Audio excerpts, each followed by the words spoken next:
God bless you all. Welcome to my Friendly Maths channel. ఇవాళ మనం discuss చేద్దాం how many triangles are there in these three given figures. This is our question. Find the number of triangles. Okay. First, let's discuss A part. So ఇలాంటి triangles ఇచ్చినప్పుడు మనం ఏం చేస్తాం, ఈ సెంటర్లోంచి ఎన్ని లైన్స్ పాస్ అయ్యాయి చూసుకోండి. 1 2 3 4 5 6 7 8 రైట్. అంటే 8ని డబల్ చేసుకోండి. 8 into 2 that is equal to 16 right. మళ్ళీ ఇంకా ఉన్నాయి 1 2 3 4 5 6 7 8. 8 into 2 మళ్ళీ చేద్దాం. 8 into 2 that is equal to 16 and 16 plus 16 is equal to 32. So its answer is 32. This is the answer. Okay, ఈ ఫస్ట్ ఫిగర్కి రైట్. ఇప్పుడు మనం డిస్కస్ చేద్దాం ఈ సెకండ్ ఫిగర్.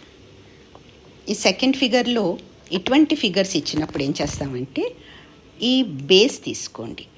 బేస్ మీద కదా ఫామ్ అవుతున్నాయి. ఇది బేస్, ఇది ఒక ట్రయాంగిల్ రైట్. ఈ ట్రయాంగిల్లో ఇంకా బోల్డ్ అన్ని స్మాల్ ట్రయాంగిల్స్ ఉన్నాయి.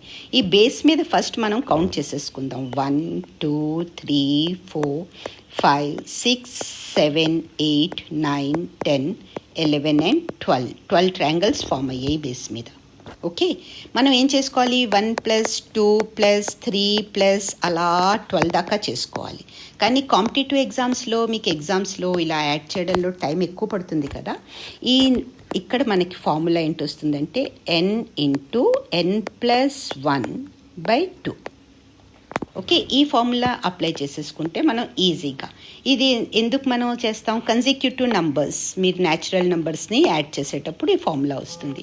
ఎన్ని న్యాచురల్ నెంబర్స్ ఉన్నాయి మనకి ఇక్కడ, 12 వచ్చాయి. So n is equal to 12 అనమాట. ఓకే, ఈ n ప్లేస్లో మనం 12 పెట్టేసుకుందాం. So 12 into 12 + 1 13 divided by 2 right. 2 6 are 12 and 6 into 13. 6 into 13 table మీకు బాగా వచ్చి ఉండాలి. ఒకవేళ రాకపోయినా 13 5s are 65, 12 5s are 60, so 13 5s are 65, 5 add చేసుకుంటాం కదా. ఇది కూడా ఈజీ టిప్ ఏంటంటే, ఒకవేళ చిన్న క్లాసెస్లో మీరు కనుక్కుంటే చూడండి, 12 multiplied by 5 is equal to 60 అవుతుంది. చిన్నపిల్లల కోసం చెప్తున్నాను ఇది. 13 multiplied by 5 is equal to 60లో +5 చేసేసుకుంటే దట్ ఈజ్ ఈక్వల్ టు 65.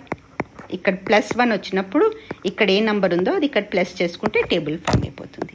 ఓకేనా, మీరు చిన్నపిల్లలకి ఇది ఇలా కూడా నేర్పించవచ్చు, వాళ్ళు క్రాస్ చెక్ చేసుకోవడం కోసం, వాళ్ళు కరెక్ట్ చేస్తున్నారా లేదా అన్నది. Next table, okay, previous table నుంచి నెక్స్ట్ టేబుల్ కరెక్ట్ చేసుకోవచ్చు. ఇప్పుడు 6 13s ఓకే, మనకి ఎంత అవుతుంది, 78 వస్తుంది. That is equal to 78. So number of triangles in this given figure is 78. This is the answer. B figure answer ఇది. ఓకే, ఇది A figure answer, ఇది B figure answer. Now come let's discuss the C part. ఇప్పుడు ఇక్కడ కూడా same ట్రయాంగిలే ఉంది కదా, మనం base చూసేసుకుందాం. Okay, 1 2 3 4 ఇవి తక్కువ నెంబర్లు కాబట్టి మీరు ఈజీగా క్యాలిక్యులేట్ చేసేసుకోవచ్చు. 4 + 3 7 + 2 9 + 1 10 దట్ ఈజ్ ఈక్వల్ టు, ఈ బేస్ మీద మనకి, కింద బేస్ మీద మనకి ఎన్ని వచ్చాయి, 10 ట్రయాంగిల్స్ వచ్చాయి. బట్ ఇంకా బేస్ ఉన్నాయి, ఈ బేస్ కూడా ఉంది. ఈ బేస్ మీద 1 ట్రయాంగిల్ వచ్చింది. సో +1 చేసేసుకోండి. ఇక్కడ +1 ప్లస్ ఇంకా ఒక బేస్ ఉంది, ఇక్కడ ఈ బేస్ ఉంది. ఈ బేస్ మీద 1 and 2 వచ్చాయి. And 1 + 2 is equal to 3. ఇక్కడ ఎలా అవుతుంది చూడండి, గ్రీన్తో చెప్తున్నాను నేను. ఇది 1 ట్రయాంగిల్, కలర్ చేంజ్ చేస్తాను మళ్ళీ. ఇది సెకండ్ ట్రయాంగిల్ రైట్. మళ్ళీ నెక్స్ట్ నేను ఇంకో కలర్ తీసుకుంటాను, బ్లూ తీసుకుంటాను. ఈ పెద్దది, ఇది థర్డ్ ట్రయాంగిల్. ఇలా చూసుకుంటున్నాం అనమాట మనం. అలాగే ఈ ఫిగర్, బి ఫిగర్లో కూడా అలాగే చూసుకోవాలి. సో ఇక్కడ ఎన్ని వస్తాయి మనకి, మళ్ళీ 3 వస్తాయి. Okay, so 3 + 1 4 + 10 14. So here the answer is 14. ఈ వీడియో మీకు బాగా అర్థమైపోయి అన్ని కాన్సెప్ట్స్ క్లియర్ అయిపోయి if you have enjoyed please like it and don't forget to share it with your friends. Thanks a lot for watching. All the very best.